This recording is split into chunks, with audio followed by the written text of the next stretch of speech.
bài đá bóng bố đây nè bạn ai bong ban tay bong ăn đi chọc mà đấy bong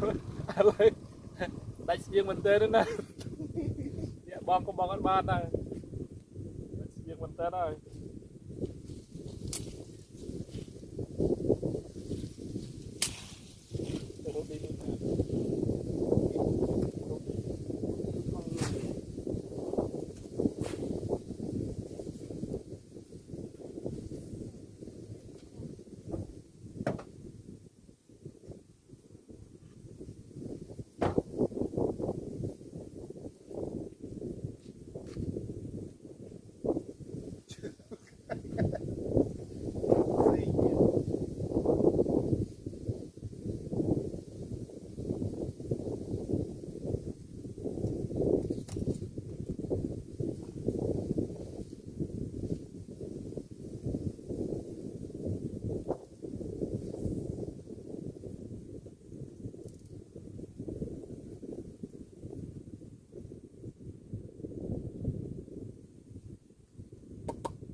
chưa mình